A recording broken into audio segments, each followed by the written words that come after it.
We're also keeping our eye on the White House.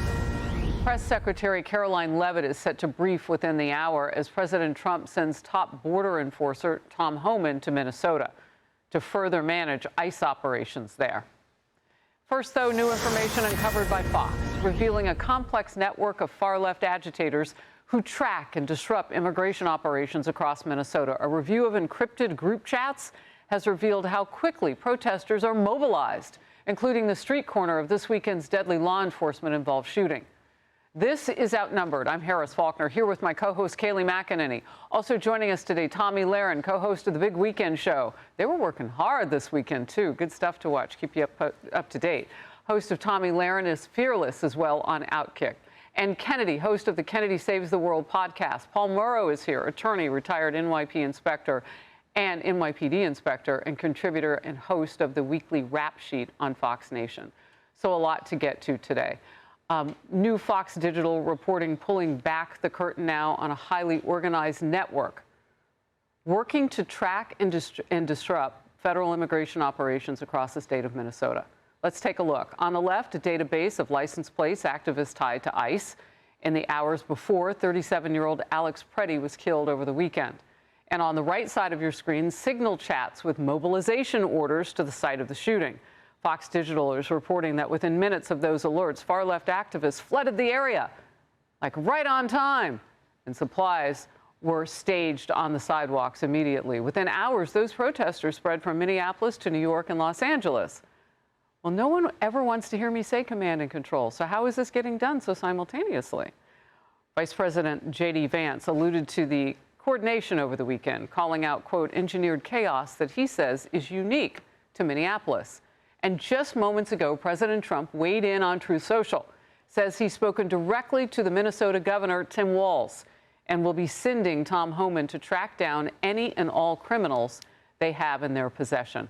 Look, this is huge movement now. Tom Homan going, the president and the governor talking. Your take. So we've been saying one of the metrics that should be revisited here from the beginning of this thing in Minneapolis is the reported 1,300 prisoners that are being held in the Minnesota criminal system that are deportable. That's what he's talking about there when he says in your possession.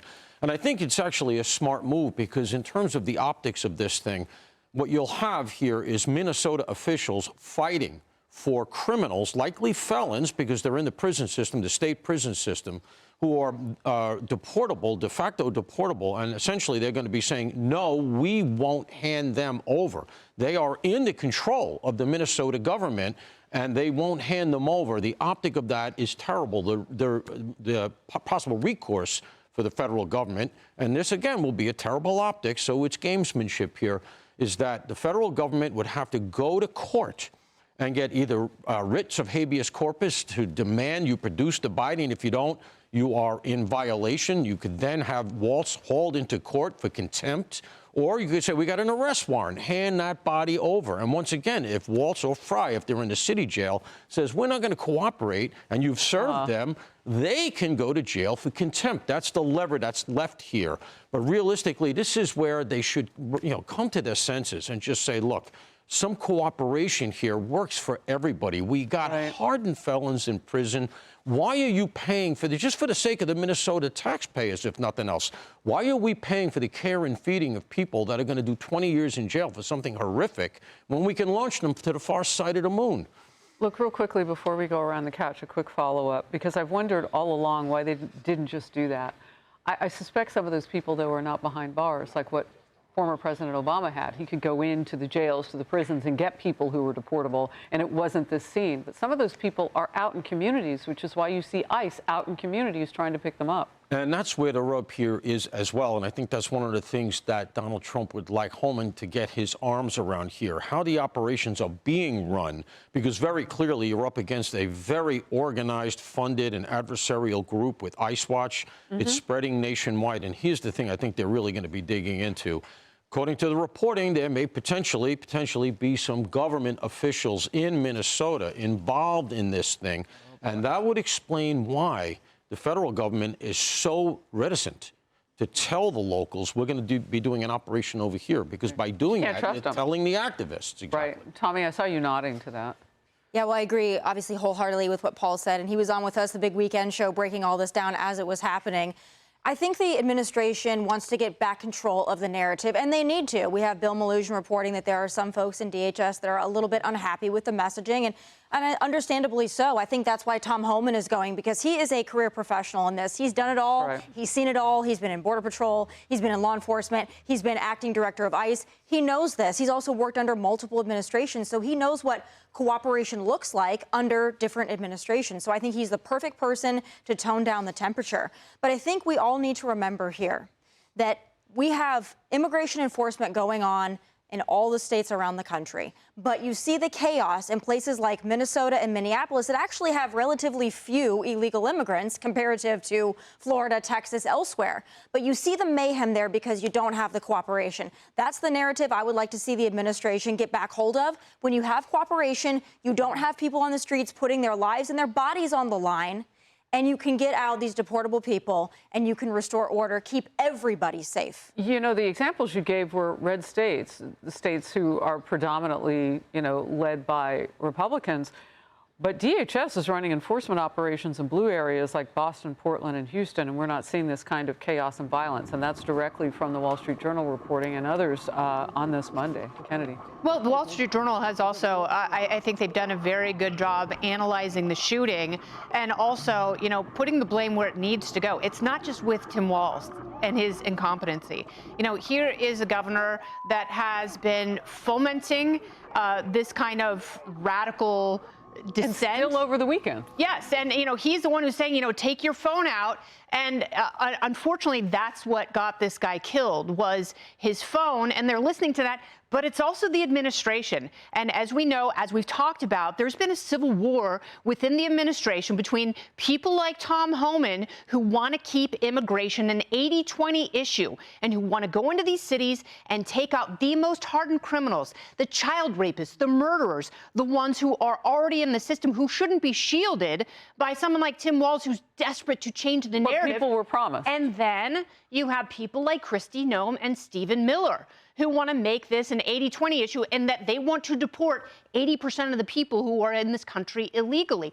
That's a political win for people like Jacob Frey and Tim Walz, because they get to say, look at the Gestapo. They're arresting 5-year-olds and gardeners, when you should be keeping it to the people who are the most dangerous, who put these cities at risk, who would invite cooperation from these ultra-blue mayors and governors who, at this point, everyone needs to de-escalate. Everyone needs to offer a little bit of diplomacy, because we cannot have this on repeat. It is politically disastrous for the president, and also not the kind of civil society we need to live in. So what this article writes, and also what Kennedy just laid out, Kayleigh, is that they have usurped politically, some in the party, the Republican Party, it would seem, what the president promised us to begin with. And we have it on tape over and over, the worst of the worst. Exactly what you said was what he promised, and that's what they've been doing. What do you think about it? Kennedy has laid it out. Is there this divide, and who can bring people together in their own party? Yeah, the divide's been widely reported. And so I look at the various actors who have been reported about, Homan, Noem, being on different sides of the argument. And then I look, and it's when you're in the White House, various agencies have their bit of discretion to come out and speak about something, but you all have to follow under the commander-in-chief. And what is he saying? And if you look very closely about the message President Trump has been conveying over the last 10 days in particular, he has said, I think Renee Good was probably a very nice woman. This is a horrible situation. Right. I see both sides. I stand behind ICE. He has also said, when asked about comprehensive immigration reform, yes, this is something I want. And he was asked specifically about a path to citizenship, and he said, we'll see, we'll see. He said very clearly from the White House podium last week, let's go after the most hardened criminals first. There are good people who enter the country illegally, who work on our farms. That has been the message coming from the White House. It gets very lost when you have various actors communicating on different streamlines. And this is where the president comes in and says, Tom Homan, take over. Let's get back on the straight and narrow. I'm very concerned, though, about some of the rhetoric we hear coming from these local officials. News of this shooting broke during Saturday in America, 10:37 a.m. Eastern Time. Bill Melugin put out an email wide to Fox News.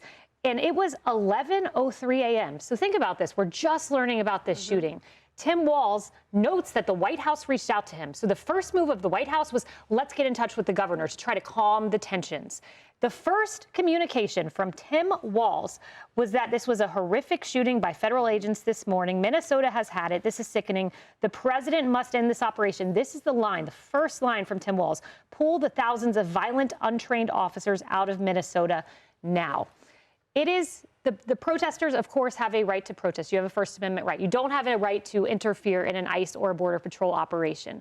And I think one of the things that I wish Governor Walz would communicate is your problem, if you disagree with the administration, is with the administration. It is with the White House. It is with the political elected officials. It is not with the ICE agents. No one in Border Patrol or ICE wants to kill a citizen, right or wrong. No one wants that. No federal officer wants that. It's a bad day if you tragically ends in the loss of life of a citizen, no matter the circumstances. So your issue is not with ICE. Your issue is with the elected officials. Well, and for Tim Walz, it's really complicated, though, because he'd really love to cover his backside in the middle of this massive fraud investigation that's going on with him and his Attorney General, Keith Ellison, at the center of it all. So, yes, his goals are also very different. So, no, he does not want to do anything to capitulate or even have it look like that, not just for politics, but just to keep himself out of prison, I would imagine, over the billions of dollars that have been misused and maybe even flowed to ISIS through al-Shabaab. I did want to hit this, though, because you were quoting Democrats. In 2013, Obama was asked why the administration was deporting so many people and separating families. You know, he weighed in on X this weekend. So you know how I like to get those receipts. Obama said, in reaction, I'm the president, not the emperor. I have to enforce the law, even if it is tragic and heartbreaking. So in other words, that's why he got out 5 million people and did exactly what you said maybe this president is now looking at and saying, no, it should only be the worst of the worst, but I would want to look at the others. Obama looked at the others. Those 5 million weren't all the worst of the worst, right? Yes, he was the deporter in chief. Exactly. I have That's a a pen. lot of people. You could argue, I've been closely tracking the president's statements, you could argue his rhetoric has been softer than Obama's. And what a tragedy for the left-wing media. Take President, you want to calm down the temperature? Go look at what President Trump has said. Report his statements.